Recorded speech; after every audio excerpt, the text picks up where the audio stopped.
राधा स्वामी जी। बाणी बाणी राधा स्वामी दयाल सतनाम सतपुरुष की। आज की सत्संग वीडियो का विषय एक प्रश्न के आधार पर है।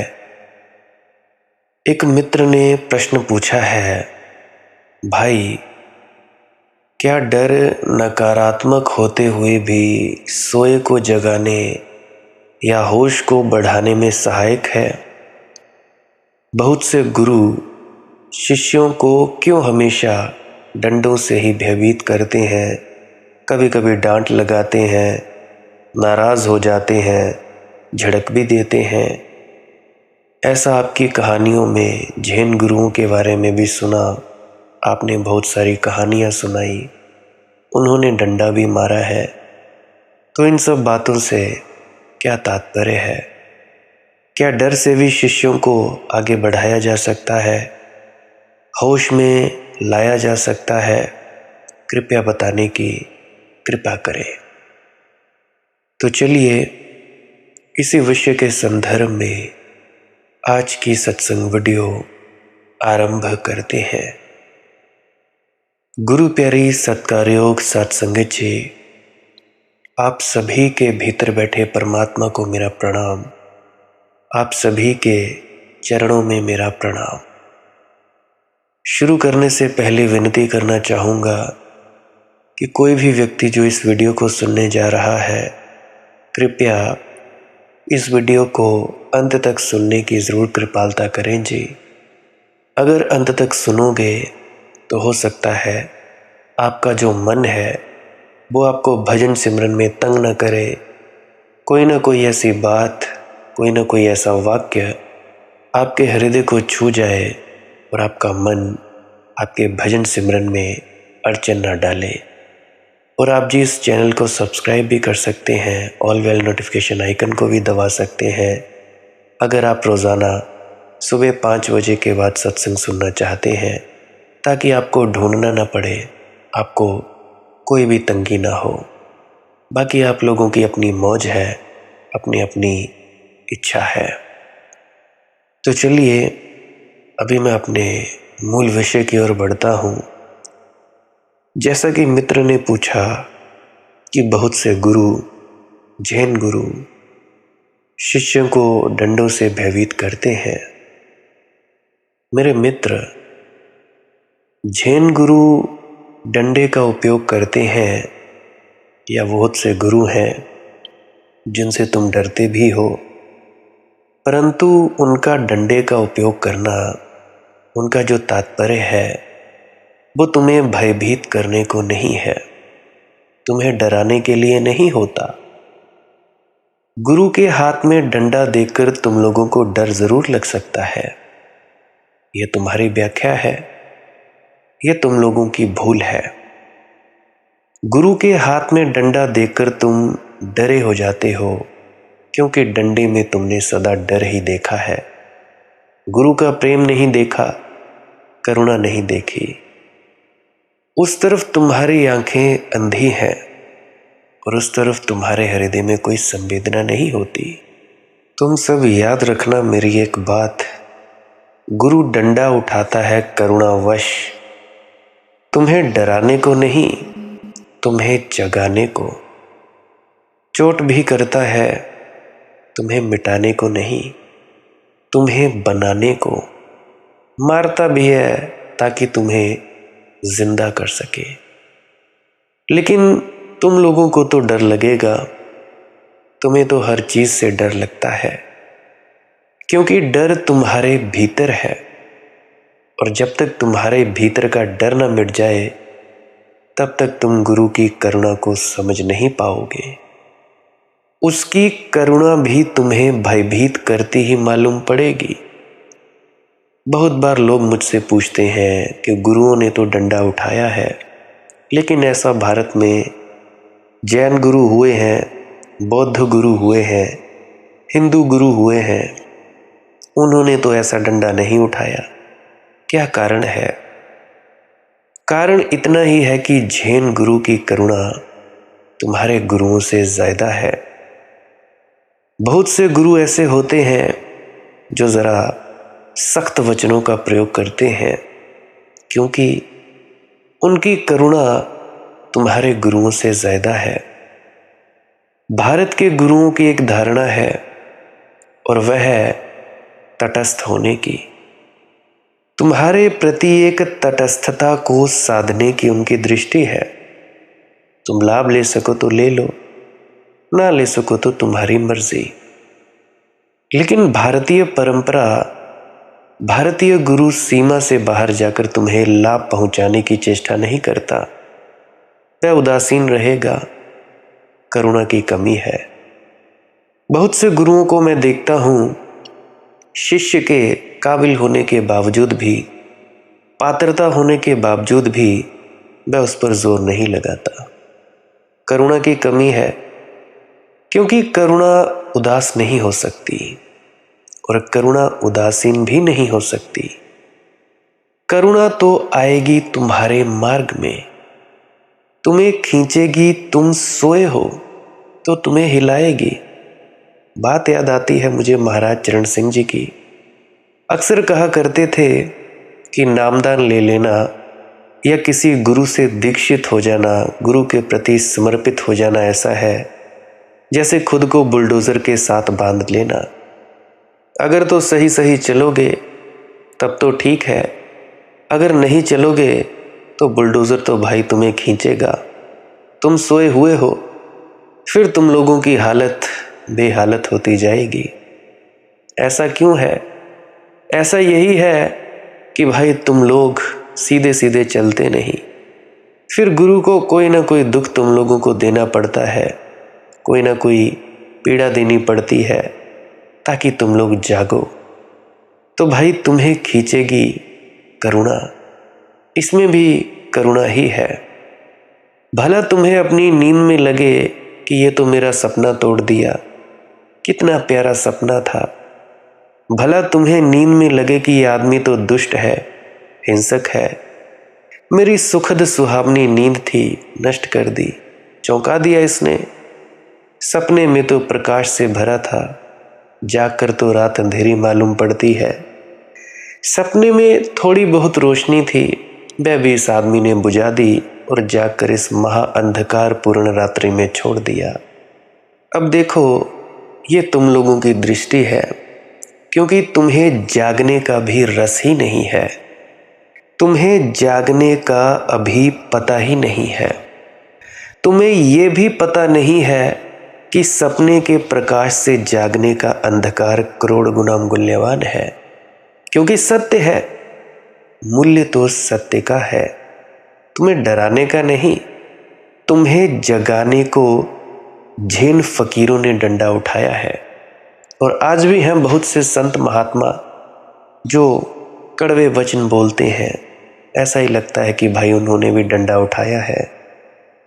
और ये भी ठीक है कि मैंने भी तुम्हें बहुत बार डंडे मारे हैं, उतने स्थूल नहीं कि तुम्हारा सिर तोड़ दें, लेकिन तुम्हारा अहंकार तोड़ सकें, उतने सूक्ष्म ज़रूर। अब कईयों ने मुझे गालियाँ निकाली, कईयों ने मुझे मारने की धमकियाँ दी, परंतु हाँ, तुम लोगों का अहंकार तोड़ सकें उतने सूक्ष्म ज़रूर डंडे मारे। उतने स्थूल नहीं कि तुम्हारे शरीर को चोट पहुँचाएं, लेकिन उतने सूक्ष्म ज़रूर कि तुम्हारे भीतर छिद जाएं और हृदय तक तीर की तरह पहुँच जाएं। निश्चित ही मैंने वे डंडे मारे हैं। बहुत बार मैं लोगों को परखता हूँ, देखता हूँ कि इनमें विनम्रता कितनी है।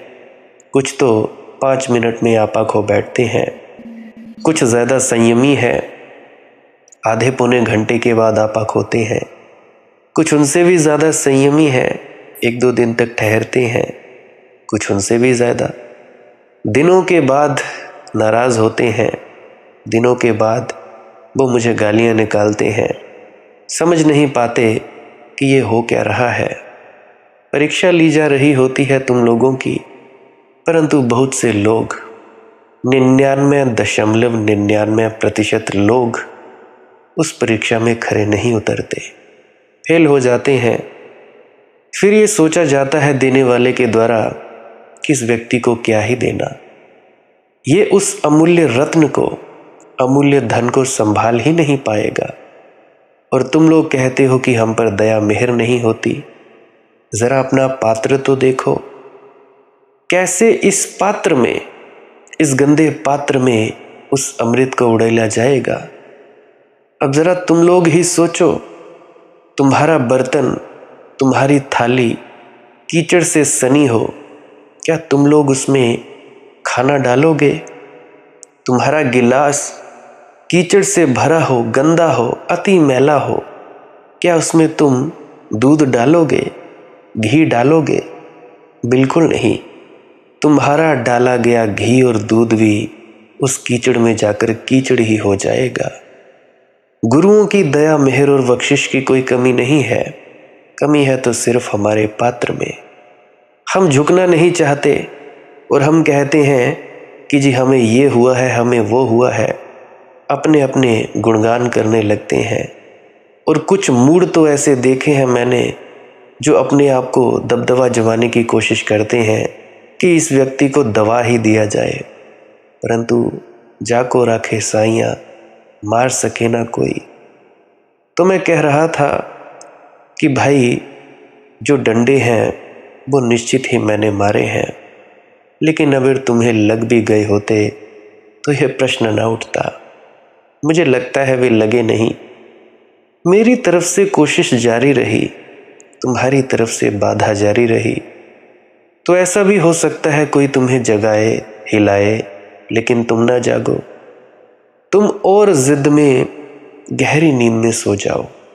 तुम जाग भी जाओ तो आंख ना खोलो और जिद पकड़ लो आंख को बंद ही रखने की, नहीं जागने की, जैसे तुमने कसम ही खा ली है। तो हिलाकर भी तो तुम्हें नहीं जगाया जा सकता।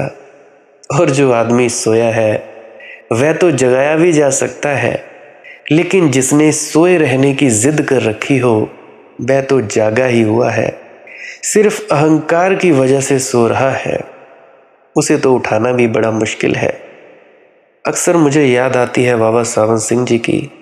कहा करते थे जो पहले से ही पढ़ा लिखा है उस व्यक्ति को कौन पढ़ाए। सच है, मैंने भी तुम्हें डंडे मारे हैं, लेकिन तुम्हें लगे नहीं। जिस दिन लग जाएंगे ना, उस दिन डंडे नहीं रह जाएंगे। उसी दिन तुम पाओगे कि डंडा तो खो गया। एक करुणा की वर्षा तुम पर हो जाएगी। उस दिन जो कांटे की तरह लगा था कल तक, अचानक फूल हो जाएगा। उस दिन गुरु का डंडा तुम्हारे ऊपर फूलों की वर्षा मालूम होगी। तो यह प्रश्न न उठता, तुम भी तैयार हो, थोड़ा अपने को उघाड़ो ताकि डंडा तुम्हारे मरम स्थल में लग जाए। मैं तुम्हें रोज रोज डंडे मारता हूं, तुम रोज रोज मलहम पट्टी करके वापिस हो जाते हो। तुम फिर वही हो, तुम्हें थोड़ा चौंकाता हूं, तुम करवट लेकर फिर सो जाते हो। काफी समय ऐसे ही व्यतीत किया और ज्यादा समय किसी के भी हाथ में नहीं है। कोई भी नहीं जानता कल होगा नहीं होगा, इसीलिए कल पर बहुत भरोसा मत करो। आज ही उपयोग कर लो। जागना है, आज ही जाग जाओ, कल पर मत टालो। लेकिन क्षुद्र बातों के लिए आदमी विराट बातों को टाले चला जाता है। दुकान है, बाजार है, परमात्मा को टाल देता है, सचखंड मोक्ष इत्यादि को टाल देता है। ये दुनिया की आपाधापी, सामानों का खरीदना बेचना, उसमें हम निर्वाण को छोड़ देते हैं। मुझे कहानी याद आती है, एक छोटे से स्कूल में ऐसा हुआ। शिक्षक पूछ रहा था बच्चों से कि तुम में से जो स्वर्ग जाना चाहते हो हाथ ऊपर कर दो। एक को छोड़कर सबने हाथ ऊपर कर दिए। शिक्षक थोड़ा हैरान हुआ। उसने पूछा कि अब तुम में से जो नरक जाना चाहते हो वे हाथ ऊपर कर दें।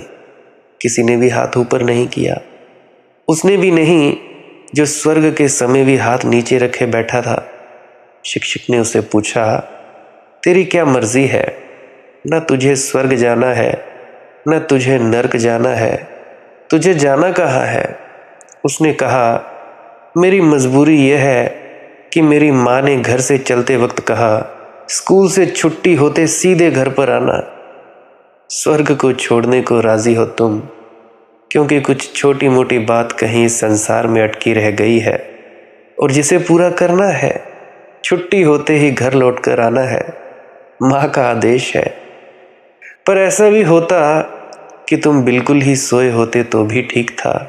बिल्कुल ही जो सोए हैं वे तो यहाँ आए ही नहीं, इस चैनल पर आए ही नहीं।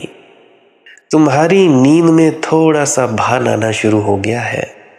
तुम्हारी नींद गहरी नहीं है अब। जरा सी हिम्मत, जरा से साहस और सहयोग की जरूरत है कि तुम जग जाओगे। और सोकर तो कुछ भी किसी ने कभी कुछ पाया नहीं, सिर्फ खोया है। और जागकर सब मिल जाता है, कुछ कुछ पाने को शेष नहीं रह जाता। अब ये मत सोचने लगो कि हम अपनी नींद को त्याग कर देंगे। जागने से मतलब है होश में आना। ये जो परमात्मा रात को तुम्हें सुलाने की प्रक्रिया करता है, इसको मत छोड़ देना कि 9 बजे नींद आनी शुरू हो जाती है और सुबह 5-6 बजे खुद जगा देता है। इसको मत छोड़ने लग जाना, यह सरासर मूर्खता होगी। तो मैं कह रहा हूं कि भाई सोकर किसी ने कभी कुछ पाया नहीं, खोया है। और जागकर होश में आकर सब मिल जाता है, कुछ कुछ पाने को शेष नहीं रह जाता। यह सौदा बड़ा सस्ता है। खोते तुम कुछ भी नहीं, पाते सब कुछ हो। फिर भी तुम हिम्मत नहीं जुटा पाते हो। यह गणित बिल्कुल सीधा है। जब मेरा डंडा तुम्हारे सिर पर पड़े तो तुम बचाव मत करना, उसे पड़ ही जाने देना। और जब तुम्हारे हृदय में तीर लगे तो तुम रुकावट मत डालना, तुम उसे छिद ही जाने देना। तुम मलहम पट्टी बंद करो, तुम मरने को राजी हो जाओ, क्योंकि वही पुनर्जन्म है, वही पुनर्जीवन का सूत्र है। अगला प्रश्न एक और मित्र द्वारा पूछा गया है कि भाई आप कहते हो कि परमात्मा के मिलने के लिए प्यास तीव्रतम हो और साथ ही धैर्य भी असीम हो। मतलब कि इतना धैर्य हो कि ना भी मिला तो भी काम चल जाए, और इतनी प्यास हो कि अगर अभी ना मिला तो अभी मर जाए। क्या यह दोनों स्थितियां असंगत नहीं है? मुझे इसका मतलब नहीं समझ आता है। अक्सर आपने कहा है कई वीडियोस में, अक्सर आप मैसेजेस में मुझे हर बार ये कहते हैं, तो क्या यह दोनों स्थितियां असंगत नहीं है? मेरे मित्र, असंगत दिखाई पड़ती है नहीं, उनमें बड़ी गहरी संगति है, थोड़ा समझना पड़े। ऊपर ऊपर असंगत मालूम पड़ती हैं, भीतर जुड़ी हैं, भीतर सेतु है। समझे? वस्तुतः अगर प्यास बहुत गहरी हो तो धैर्य बहुत गहरा होगा ही, इंतजार बहुत गहरा होगा ही, क्योंकि बहुत गहरी प्यास का अर्थ यह होता है बहुत गहरा भरोसा। जब तुम बहुत गहरी प्यास से परमात्मा के लिए भरे हो तो गहरी प्यास तभी हो सकती है जब तुम्हारा भरोसा है कि परमात्मा है, नहीं तो गहरी प्यास कैसे होगी? अगर तुम्हें जरा भी संदेह है परमात्मा के होने में तो प्यास होगी ही नहीं, या ऊपर से चिपकाई गई होगी। सुन लिया होगा किसी व्यक्ति को, संतों महात्माओं के वचनों को, असली ना होगी, प्राण उससे जुड़े ना होंगे, बौद्धिक होगी, समग्र ना होगी। एक खंड कहता होगा ठीक है, खोज लो शायद हो, लेकिन बाकी हिस्सा कहता रहेगा व्यर्थ परेशानी में पड़े हो। तो तुम घड़ी भर भी प्रतीक्षा ना कर सकोगे। घड़ी भर भी तुम्हें बैठने को कहा जाए तो वह हिस्सा विरोध में है, और जो कहता है मुझे भरोसा नहीं है वह कहेगा क्यों समय व्यर्थ नष्ट कर रहे हो। 1 घंटा वर खराब हुआ, इतनी देर में कितने नोट नहीं बनते, कितना बैंक में बैलेंस नहीं जमा हो जाता, इतनी देर में क्या नहीं कर गुजरते, क्यों बैठे नाहक समय खराब कर रहे हो। अगर प्यास गहरी है तो उसका अर्थ ये होता है कि भरोसा परम है। परम भरोसे के बिना प्यास गहरी नहीं हो सकती। है परमात्मा, ऐसी बड़ी गहन धारणा है। ऐसी धारणा नहीं रह गई है, तुम्हारे प्राणों की उच्चवास हो गया है। सांस लेते हो, सांस आती है जाती है, और वही परमात्मा का भाव डोलता रहता है। तब तो तुम कितनी ही प्रतीक्षा कर पाओगे। तब तो तुम कहोगे जन्मों जन्मों बैठा रहूं। तब भी तुम ये भी कभी ना कहोगे कि बहुत देर हो गई प्रतीक्षा करते। बहुत देर में शिकायत है, और बहुत देर में ये भाव है कि मैं इतनी देर से प्रतीक्षा कर रहा हूं या कर रही हूं। तुम इतनी देर प्रतीक्षा करने योग्य हो भी? घड़ी भर ठीक थी, 2 घड़ी ठीक थी, दिनों बीत गए, महीनों बीत गए, जन्म बीत गए। तुम इतने योग्य भी हो कि तुम्हारे लिए इतनी प्रतीक्षा करूं? अगर परमात्मा पर भरोसा उठाए तो उसकी योग्यता का ऐसा भाव होता है कि अनंत काल तक भी प्रतीक्षा करूं और फिर तुम मिलो, तब भी ऐसा ही लगेगा कि मुफ्त मिल गए, बिना कुछ किए मिल गए। क्या किया क्या था?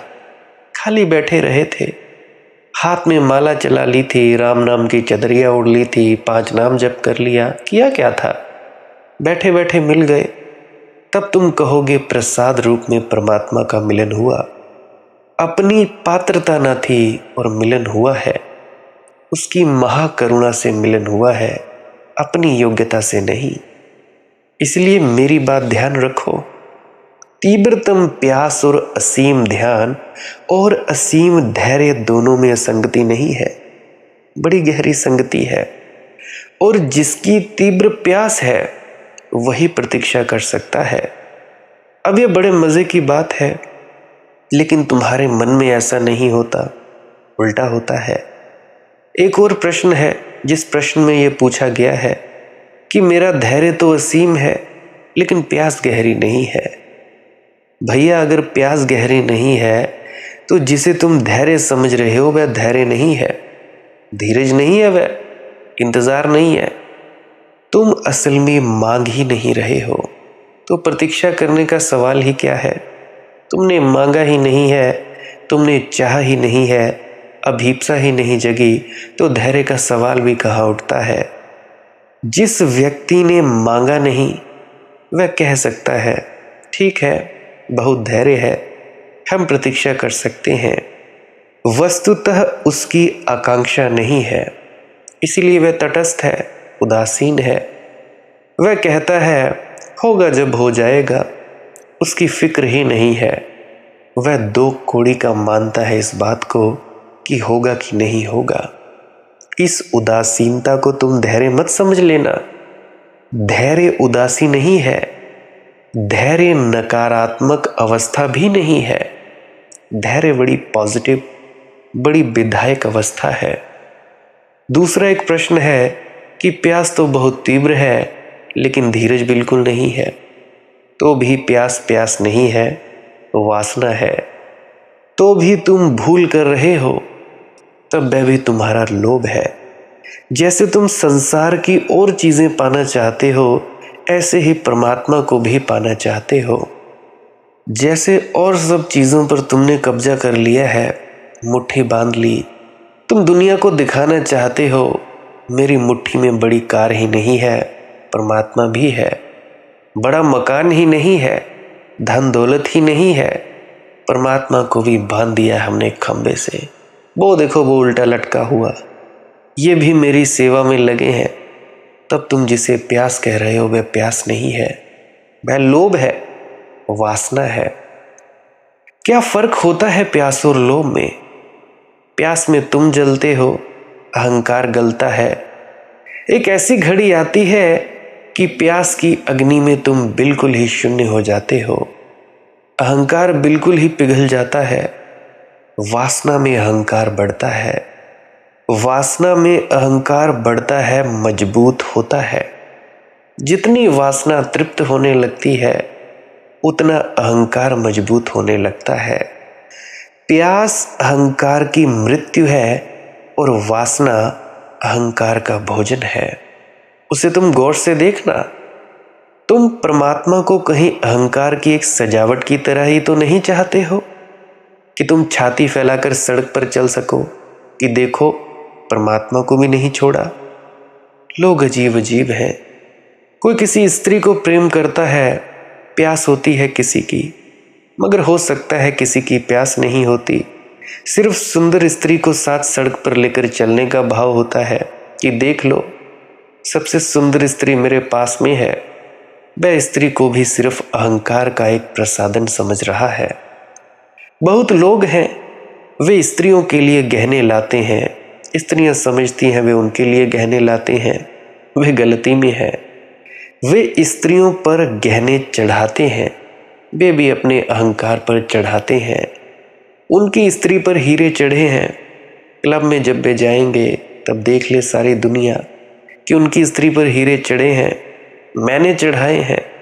पुरुष बड़ा अद्भुत है, वह खुद हीरे जवाहरात नहीं पहनता, स्त्री को पहना देता है। स्त्री खूंटी है जिस पर वह टांगे रखता है। सुंदर स्त्री, हीरे जवाहरात चढ़े, ये सब अहंकार का ही प्रसाधन है।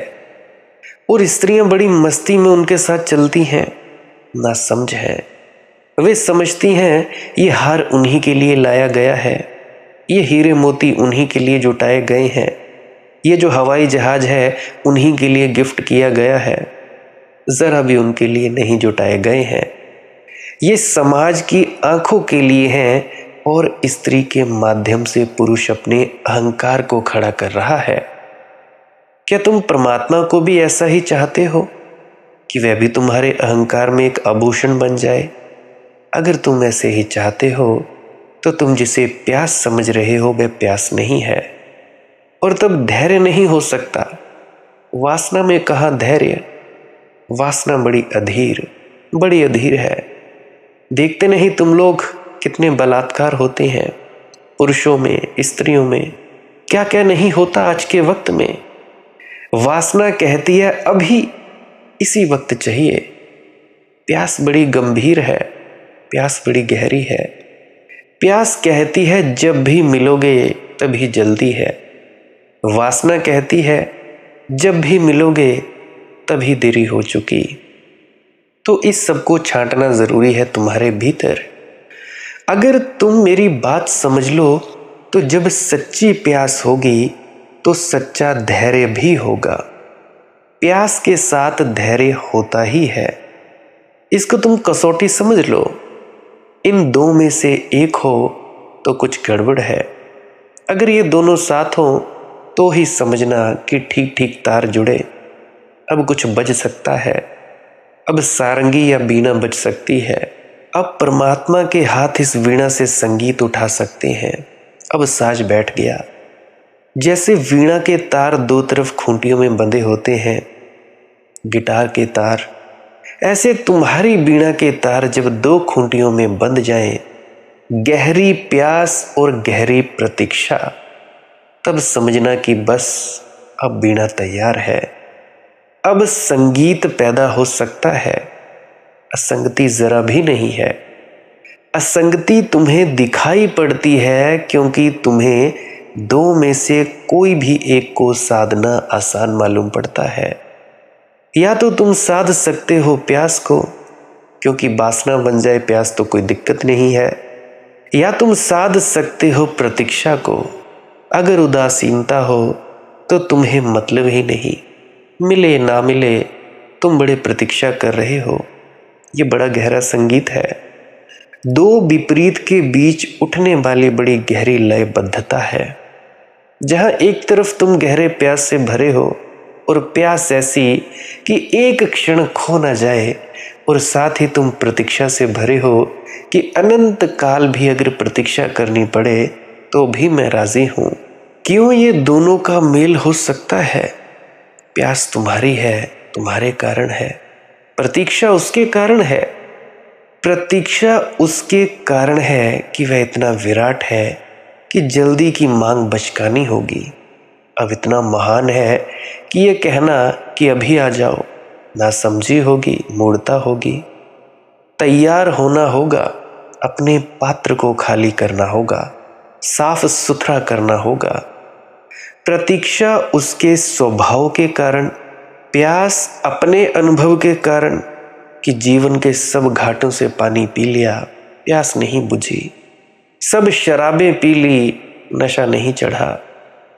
जब सब घाट छान डाले, प्यास नहीं बुझी। जिनने नशे जहान दे, उतर जान प्रभात। नाम खुमारी नानका, चढ़ी रहे दिन रात। सब सरोवर छान डाले, प्यास नहीं बुझी। ऐसा कोई जीवन अनुभव न छोड़ा जहां प्यास के बुझने की जरा भी आशा दिखाई पड़ी। सपना झलका, वहीं गए लेकिन खाली हाथ लौटे। सारा जीवन मृग मरीचिका सिद्ध हुआ, इसलिए प्यास अब तुझसे ही बुझेगी है परमात्मा। लेकिन अधैर्य नहीं, क्योंकि अधैर्य का मतलब ये होता है कि मैं पात्र हूं या ना हूं, तू अभी मिल, अभी के अभी मिल। धैर्य का मतलब होता है कि मेरी पात्रता सधेगी तब तो तू मिल ही जाएगा। अगर देर होती है तो तेरे कारण नहीं, देर होती है तो मेरी पात्रता के कारण। प्यास को जगाऊंगा, पात्रता को संभालूंगा और प्रतीक्षा करूंगा। जिस दिन भी पात्रता हो जाती है, फिर उसी क्षण हो जाता है। क्षण भर की देर नहीं होती। कहावत है भारत में, देर है अंधेर नहीं, बड़ी मूल्यवान है। देर है तुम्हारे कारण, और अंधेर नहीं हो सकता क्योंकि वह है। उसके होने के कारण अंधेर नहीं हो सकता। देर हो सकती है तुम्हारे कारण, अगर अंधेरा होता है तो उसके कारण होता है। लेकिन अस्तित्व सदा राजी है। जिस दिन तुम राजी हो, उसी दिन तार मिल जाता है। भरो प्यास से और भरो प्रतीक्षा में भी। प्यास और प्रतीक्षा को साथ लो एक साथ, एक लयबद्धता में।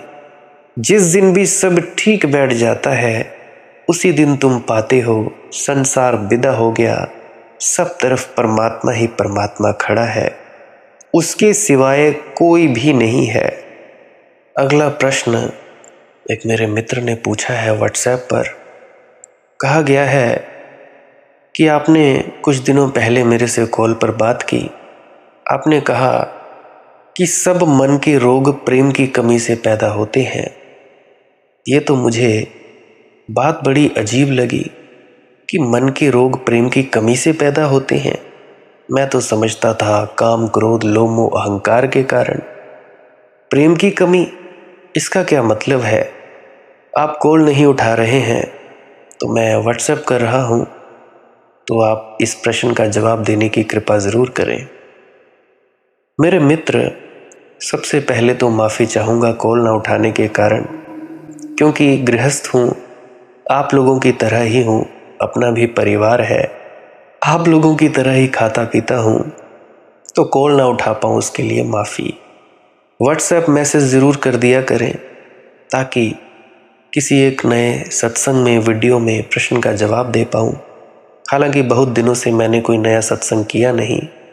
20 तारीख को नया किया था, क्योंकि पिछले 1-1.5 महीने से काफ़ी ज़्यादा व्यस्तता थी मुझे, तो उसके लिए भी माफ़ी चाहता हूँ। पुरानी वीडियोज़ ही आप लोग सुन रहे होंगे, उसके लिए भी माफ़ी चाहता हूँ। खैर, अपने प्रश्न की ओर बढ़ता हूँ। पूछा गया है कि सब मन के रोग प्रेम की कमी से पैदा होते हैं।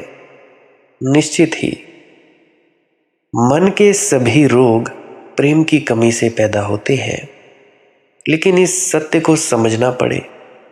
देखो, जीवन में 3 घटनाएं हैं जो बहुमूल्य हैं। पहली घटना जन्म, दूजी मृत्यु, जो जन्म के साथ ही शुरू हो जाती है। जैसे ही व्यक्ति जन्मा तो मृत्यु की तरफ अग्रसर हो जाता है। और तीसरा और आखिरी सबसे इम्पोर्टेंट और ज़रूरी, प्रेम।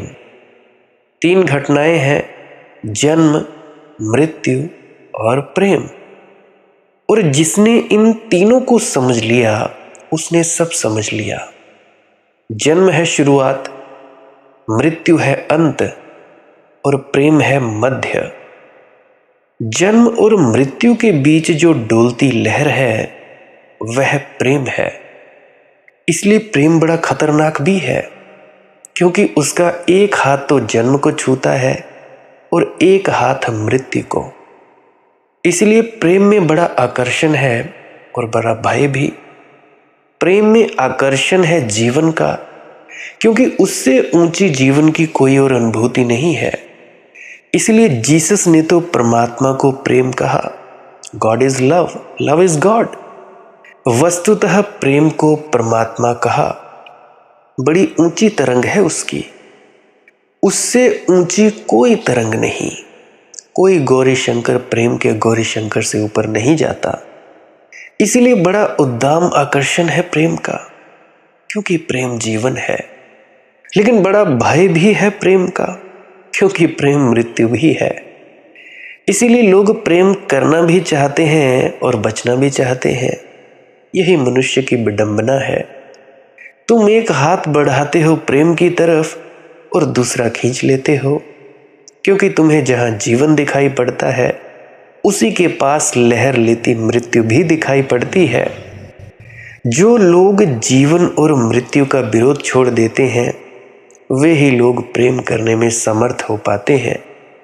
जो ये बात समझ लेते हैं कि जीवन और मृत्यु विरोधी नहीं है, मृत्यु जीवन का अंत नहीं है, वरन जीवन की ही परिपूर्णता है, परिसमाप्ति है। मृत्यु जीवन की शत्रु नहीं है, वरन जीवन का सार है, निचोड़ है। मृत्यु जीवन को मिटाती नहीं, थके जीवन को विश्राम देती है। अब जैसे दिन भर के श्रम के बाद रात्रि का विश्राम है, ऐसे जीवन भर के श्रम के बाद मृत्यु का विश्राम है। मृत्यु के प्रति शत्रुता का भाव अगर तुम्हारे मन में है, तुम कभी प्रेम न कर पाओगे, क्योंकि प्रेम में मृत्यु भी जुड़ी है। प्रेम संतुलन है जीवन और मृत्यु का, जन्म और मृत्यु का।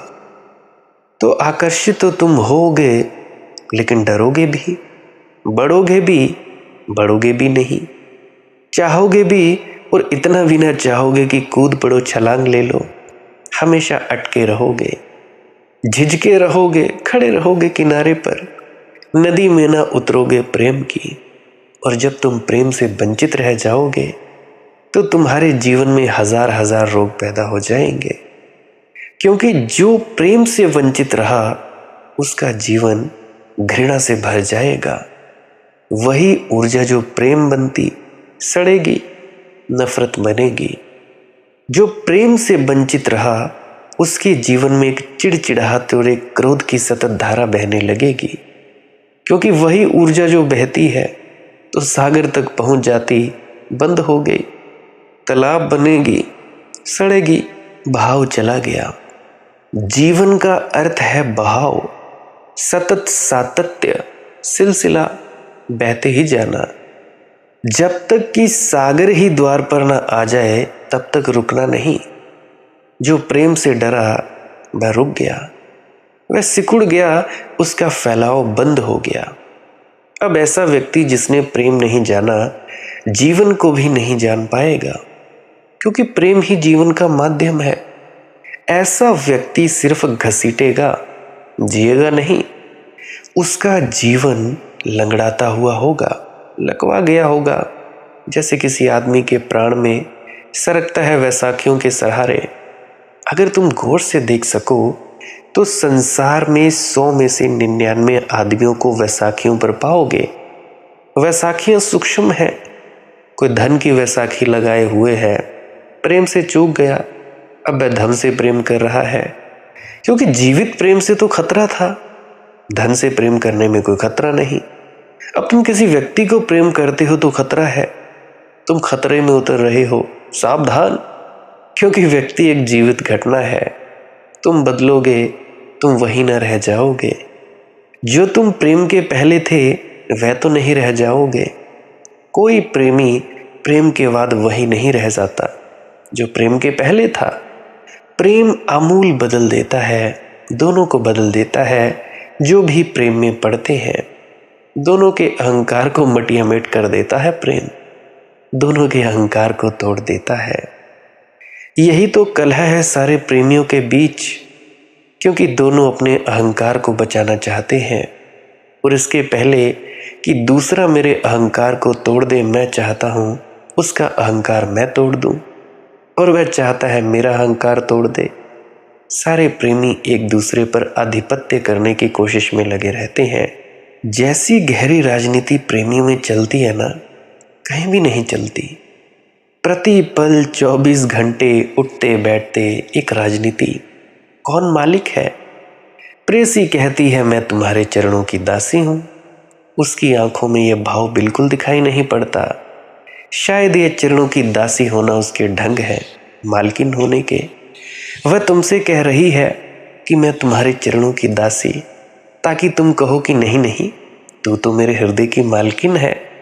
अगर तुमने ये ना कहा तो वह कभी भी इस बात को क्षमा न कर सकेगी। मतलब ही कुछ और था। चरणों की दासी अगर तुमने मान ही लिया कि बिल्कुल ठीक कह रही है तू है चरणों की दासी, तो वह तुम्हें कभी क्षमा न कर पाएगी। लाला झंडूराम अपने प्रेसी से कह रहा था कि आऊँगा कल सांझ, पूरे चांद की रात है। चाहे आग बरसे, चाहे पहाड़ मेरे रास्ते में गिर जाएं, चाहे खड़े हो जाएं, चाहे सारा संसार विरोध करे, मगर कल मैं ज़रूर आऊँगा। बिना देखे तुझे नहीं रहा जा सकता। जब तक उतरने लगा सीढ़ियाँ तो बोला, आऊँगा ज़रूर अगर पानी न गिरा। प्रेमी जो कहते हैं उसको सीधा सीधा मत समझ लेना। उनके कहने के प्रयोजन और होते हैं। वे जो कहते हैं उसका शाब्दिक अर्थ मत लेना। भीतरी आकांक्षा कुछ और होती है। शायद झंडूराम सुनना चाहता था कि प्रेसी भी यही कहेगी, पहाड़ रोके, आग की वर्षा रोके, तो भी तुम्हें बिना देखे कल ना रह सकूंगी। लेकिन मैं कुछ ना बोली। उसने स्वीकार कर लिया कि बिल्कुल ठीक कह रहे हो, मेरे बिना देखे रहोगे कैसे, आना ही पड़ेगा। सब बात उतर गई। अब पानी गिरा तो ना आ सकेगा, क्योंकि छाते में भी छेद है और अभी सुधरवाया नहीं है। जीवन वही नहीं है जो तुम्हारे शब्दों से झलकता है। झंडूराम की पत्नी उससे पूछती थी कि तुम मुझे सदा प्रेम करोगे? जब मैं बूढ़ी हो जाऊंगी, शरीर जरा जीर्ण हो जाएगा, सौंदर्य जा चुका होगा, बसंत एक स्मृति हो जाएगी और पतझड़ ही बचेगा, क्या तब भी तुम मुझसे प्रेम करोगे? झंडू भैया ने कहा, सदा करूंगा प्रेम। प्रेम कोई ऐसी चीज़ थोड़ी है जो बदल जाए। सिर्फ एक बात पूछना चाहता हूँ कि तू अपनी माँ जैसी तो नहीं दिखाई देने पड़ेगी। फिर वे बूढ़े हो गए और एक दिन पत्नी कहने लगी कि तुमने कसम खाई थी पंडित के सामने कि भाई सुख में और दुख में हर हालत में तुम मुझे प्रेम करोगे, लेकिन अब तुम्हारा वह प्रेम न रहा। झंडू भैया ने कहा, निश्चित ही कसम खाई तो थी कि सुख और दुख में प्रेम करेंगे, लेकिन बुढ़ापे की तो बात ही नहीं हुई थी। तो शब्दों पर मत जाना। प्रेमी कह कुछ रहे हैं, उन्हें भी पता नहीं है क्यों कह रहे हैं। शायद उनके अचेतन में ही डूबी होगी बात, उनके चेतन में भी खबर नहीं आई है। वे ही नहीं समझ पा रहे हैं कि क्या हो रहा है, लेकिन बड़ी गहरी राजनीति चल रही है। एक दूसरे पर कब्जा करने का भाव चल रहा है। उसी कब्जे में कला है और संघर्ष है। तो फिर इस भय से लोग व्यक्तियों को प्रेम करना ही बंद कर देते हैं।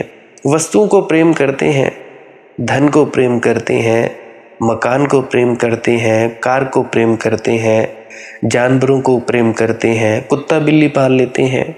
आदमी से प्रेम करना कठिन हो गया है। कुत्ता सदा ठीक है, किसी तरह की राजनीतिक दांव पेच नहीं खड़े करता। मारो तो भी पूंछ हिलाता है, डांटो तो भी पूंछ हिलाता है। कुत्ता बिल्कुल कूटनीतिज्ञ है, डिप्लोमेट है। और कुत्ते सब मन में सोचते होंगे कि आदमी भी कैसा बुद्धू है, सिर्फ पूंछ और तुम उसे राजी कर लो। सिर्फ पूंछ को हिलाओ और उनका क्रोध नदारत हो जाता है। तुम कितनी ही भूल चूक करो, सब क्षमा हो जाती है। आदमी भी कैसा बुद्धू है। लेकिन कुत्ते समझ गए हैं, मैकियावेली और कौटिल्य सबको समझ लिया है कि सार कितना है। सार इतना है, खुशामद में सार है। खुशामद करो और मालिक बन जाओ। वे अपनी राजनीति चला रहे हैं। लेकिन आदमी के लिए सुविधापूर्ण मालूम पड़ता है। कोई झंझट तो नहीं। कुत्ता सदा पूंछ हिलाता रहता है, सदा स्वागत के लिए खड़ा रहता है। झंडूराम भाई एक दिन मुझसे कह रहा था कि सब जमाना बदल गया, वक्त खराब आ गया। पहले मैं घर जाता था तो पत्नी चप्पल लेकर हाजिर होती थी, कुत्ता भौंकता था। अब हालत बिल्कुल बदल गई है, पत्नी भौंकती है, कुत्ता चप्पल लेकर हाजिर होता है। तो मैंने उससे कहा कि नाहक परेशान हो रहा है यार, सेवा तो वही की वही है, चप्पल भी मिल रही है, भौंकना भी मिल रहा है, इसमें इतना परेशान होने की कोई जरूरत क्या है। लोग डर जाते हैं, व्यक्तियों से प्रेम करने से सिकुड़ जाते हैं, फिर वस्तुओं से प्रेम करते हैं, जानवरों से प्रेम करते हैं। इसीलिए धन बड़ा बहुमूल्य हो जाता है। धन प्रेम है और सुरक्षित प्रेम है। रुपए से ज्यादा सुरक्षित और है क्या। मेरे बुआ जी का लड़का है, बड़ी बुआ जी का लड़का, व्यक्ति मरता मर जाए वो अपनी चवन्नी हिलाने को राजी नहीं। पता नहीं बड़ी ही बड़ी इमरजेंसी आ जाए तब निकालता है वो। जीवन में सब सुरक्षा नहीं है, रुपया सुरक्षा है। बैंक बैलेंस में ज्यादा स्थिर और कुछ भी नहीं मालूम होता। बैंक बैलेंस ही सनातन मालूम होता है, शाश्वत मालूम होता है। पत्नी आज है कल ना हो, पति आज है कल ना हो, बेटा अभी है और कल सांस टूट जाए। नहीं, ये सब धोखा है। इनमें से तो कोई भी कभी भी दगा दे सकता है। समझदार आदमी इन झंझटों में नहीं पड़ते। वह सीधी ऐसी चीज को प्रेम करता है जो सदा रहेगी। वह असली गुलाब की तरफ नहीं देखता, क्योंकि सुबह तो खिलेगा, सांझ मुरझाएगा भी। इसे प्रेम करना कठिन नहीं, ये धोखा दे जाएगा सांझ को। अब तुम रोओगे तो बेहतर है प्लास्टिक के फूल खरीद लाओ।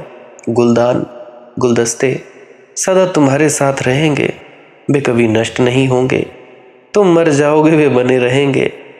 जब प्रेम जीवन में खो जाता है या प्रेम की हिम्मत नहीं रह जाती तो गलत प्रेम होते हैं। वह साखियां हैं जिन पर लंगड़े होकर चलते हो। क्रोध, घृणा, झूठे प्रेम तुम्हारे जीवन को घेर लेते हैं। वही नर्क है, और जब तक तुम उसके बाहर ना आओ तब तक तुम्हारे जीवन में प्रार्थना तो पैदा नहीं हो सकती, क्योंकि प्रार्थना तो प्रेम का नवनीत है। जिसने प्रेम जाना है, अब इसे तुम थोड़ा समझ भी लो, जिसने प्रेम नहीं जाना वह मनुष्य के प्रेम से नीचे गिर जाता है, या तो पशुओं के प्रेम में या वस्तुओं के प्रेम में, और भी नीचे गिर गया तो वस्तुओं के प्रेम में। जिसने प्रेम जाना वह ऊपर उठ जाता है, मनुष्य से ऊपर, परमात्मा के प्रेम में।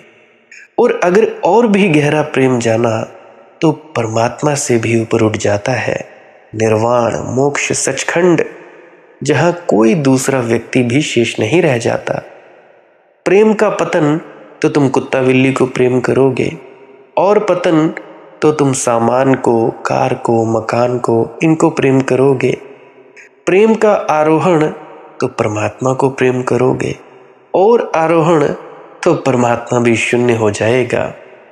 सिर्फ निर्वाण, मोक्ष, सचखंड, कैवल्य शेष रह जाएगा।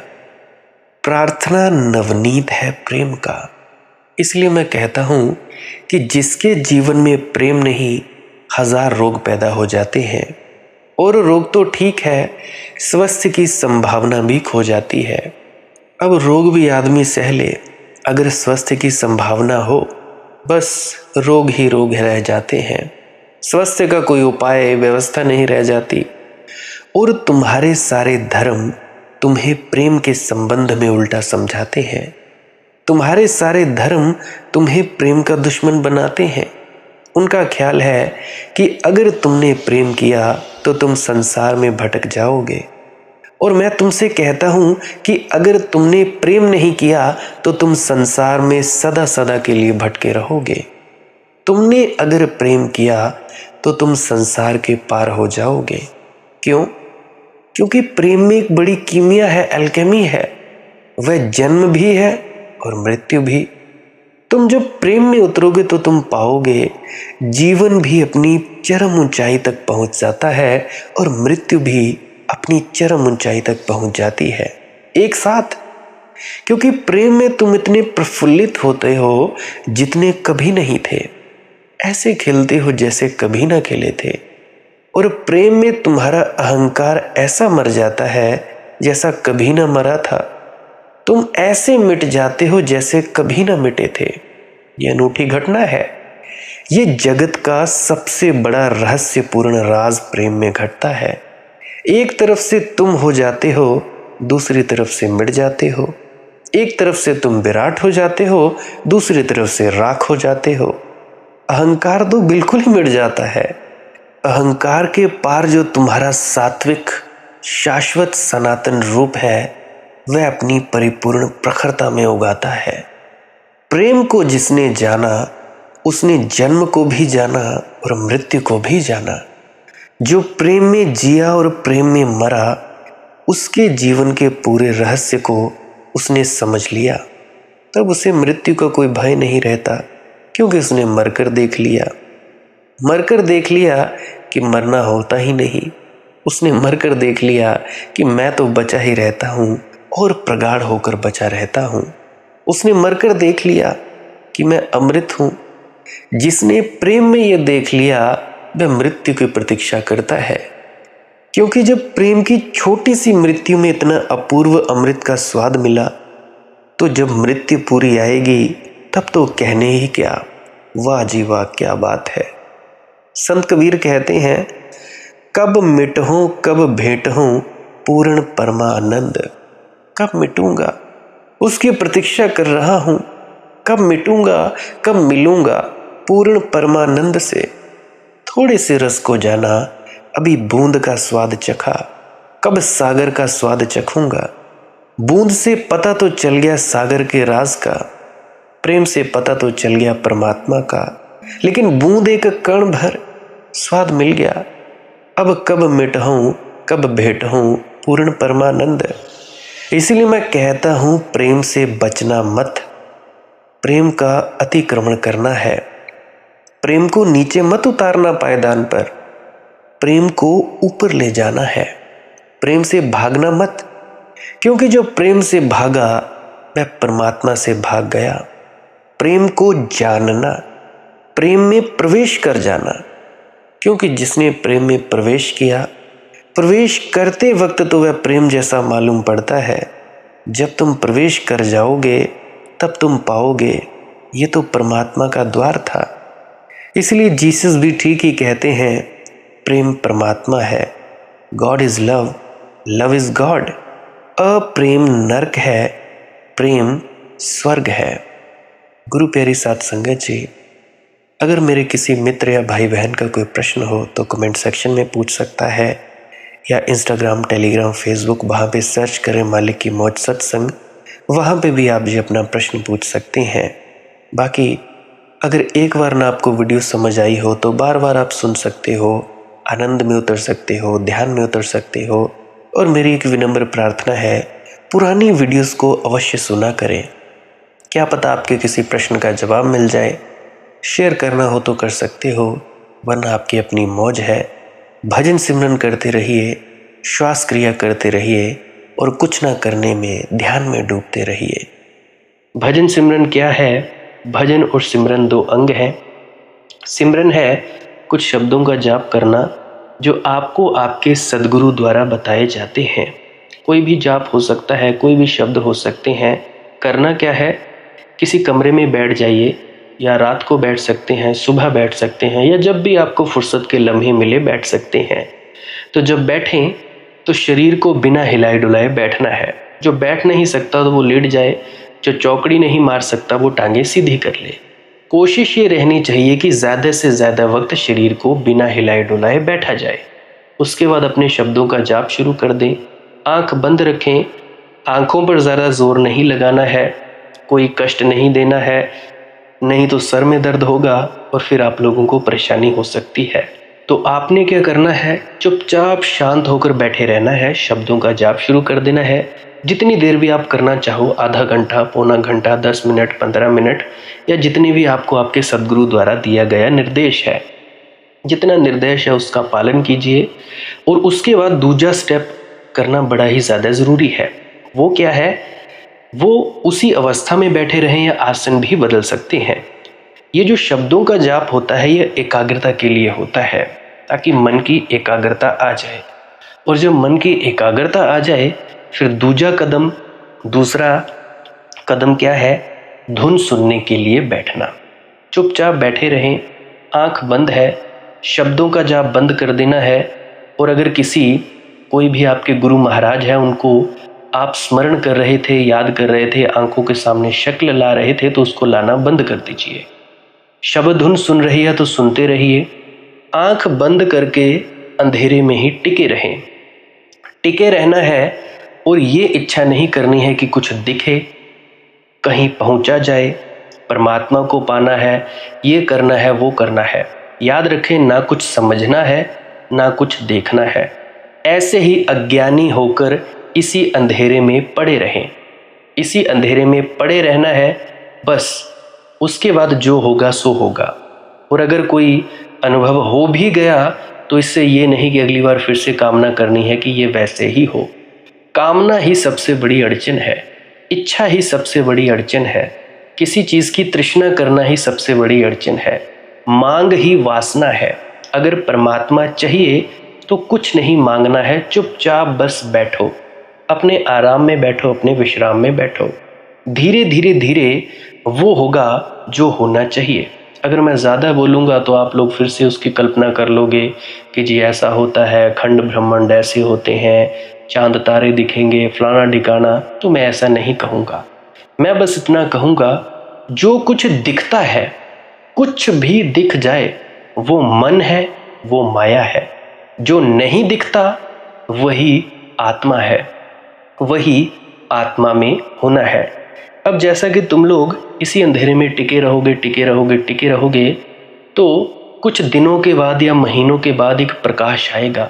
वो प्रकाश पूरे शरीर में फैलता जाएगा और धीरे धीरे तुम इस प्रकाश के सहारे अपने आप में स्थित होगे। अब देखो, इस प्रकाश को देखने वाले भी तुम हो और इस शब्द धुन को सुनने वाले भी तुम हो। अब जो ये शब्द धुन को सुनता है और प्रकाश को देखता है, ये तुम हो। तो अपने आप में स्थित होना है, अपने आप को जानना ही सच्चा आत्मज्ञान है। खुद को जानना, खुद को जान लिया मालिक को फिर जान जाओगे। तो इतनी सी प्रक्रिया है। और आगे आप श्वास क्रिया भी कर सकते हो। ये मुझे बताई गई थी विजय शर्मा जी द्वारा। वो एक उच्च कोटि के संत हैं, तो उन्होंने मुझे बताई। अब मेरा फ़र्ज़ बनता है कि आप सभी को बताऊं। वैसे तो मैं रोज़ रोज़ बताता हूं, फिर भी आज फिर से बता रहा हूं। श्वास क्रिया क्या है? नाक से सांस लेना है, मुंह से छोड़ना है। लंबा सांस लेना है नाक से और मुंह से छोड़ देना है। 15 मिनट करें, 20 मिनट करें, आधा पौना घंटा, जितनी देर भी आप कर सकते हो करें। करने के बाद करना कुछ नहीं है, चुपचाप आंख बंद करके बैठ जाना है। लेट सकते हो तो लेट सकते हैं, वो आपकी अपनी इच्छा है। नींद आ जाए तो सो जाना है, कोई शरीर को कष्ट नहीं देना है। अगर सर घूमने देना है, अगर आपका शरीर कांपे तो कांपने देना है। उसकी आपने दिक्कत, परेशानी और चिंता नहीं लेनी है, ये सब होता ही है। और मरने से डर लगे तब भी नहीं डरना है, ये होता ही है। क्या कहा मैंने? 15 से 20 मिनट कर सकते हैं, उसके बाद चुपचाप बैठें और अपने भीतर अपने आप उतर जाओगे। ठीक है जी। प्रेग्नेंट लेडीज़ बिल्कुल ना करें, जिनको दिल की बीमारी है या गोलियां वगैरह खाते हैं वो भी बिल्कुल ना करें, और बाकी सब कर सकते हैं। जिनको नींद नहीं आती वो अवश्य करें, और जिनको थोड़ा डिप्रेशन रहता है वो भी अवश्य करें, और जिनके बच्चे थोड़े पढ़ाई में कमज़ोर हैं वो भी ज़रूर करें। बाकी आपकी मौज है, करना हो करिए, नहीं तो आपकी अपनी अपनी इच्छा है। और ध्यान दें, जब सिमरन करें तो उसके बाद सीधा भजन पे बैठें, और जब ये श्वास क्रिया करें तो इसके बाद सीधा भजन के लिए बैठें। अलग अलग प्रक्रियाएं हैं। एकाग्रता के लिए है श्वास क्रिया और एकाग्रता के लिए ही है भजन सिमरन। सिमरन भी एकाग्रता के लिए और श्वास क्रिया भी एकाग्रता के लिए। ठीक है, मिक्स नहीं करना है, अलग अलग करिए। अगर श्वास क्रिया करी तो उसके बाद सीधा धुन सुनने पर बैठें। अगर सिमरन के शब्दों का जाप किया उसके बाद फिर से धुन सुनने पर बैठें। बाकी आपकी अपनी मौज है, जो आपको रुचे वो कर सकते हो। अगर धुन सुनने लगे तो धुन सुनने पर ही डायरेक्ट बैठा जाए, परंतु श्वास क्रिया मत छोड़ना। क्योंकि श्वास क्रिया करने से शारीरिक, मानसिक और आध्यात्मिक लाभ मिलता है। तो बाकी आप कीजिए, आपकी मौज है। और कोई प्रश्न है तो कमेंट सेक्शन में पूछ सकते हैं, या इंस्टाग्राम, टेलीग्राम, फेसबुक पे सर्च करें मालिक की मौज सत्संग, तो वहाँ पे पूछ सकते हैं। प्रश्न पूछने से पहले एक विनती, आप लोग पुरानी सत्संग वीडियोस को अवश्य सुनिए। क्या पता आपके प्रश्नों के जवाब मिल जाएं और आप अपने भीतर ध्यान में उतर जाएं। बाकी आपकी अपनी मौज है। लाइक कर सकते हैं इस वीडियो को अगर आपको कुछ सीखने को मिला है, और कमेंट सेक्शन में राधा स्वामी ज़रूर लिखें। सब्सक्राइब कर सकते हैं इस चैनल को अगर रोज़ रोज़ नए नए सत्संग सुनना चाहते हैं। और बाकी आप सत्संग लगा के छोड़ दीजिए, और बस छोड़ दीजिए। सुनते सुनते आप ध्यान में प्रवेश करेंगे, या तो आप जी सो जाएंगे। तो आपकी मौज है। बाकी आप लोग अगर शेयर करना चाहो अपने मित्रों तक तो कर सकते हैं, नहीं तो मालिक की मौज है, कोई चक्कर नहीं है। आप मुझे इतने अंत तक सुनते हो, इतने अंत तक सुनने के लिए आपका बहुत बहुत शुक्रिया, बहुत बहुत धन्यवाद। और मुबारक हो आप लोगों ने जो आनंद प्राप्त किया। अब मैं अपने गुरु महाराज को प्रणाम करता हूँ। आप सभी के भीतर बैठे परमात्मा को भी प्रणाम करता हूँ। मेरा प्रणाम स्वीकार करें। राधा स्वामी जी।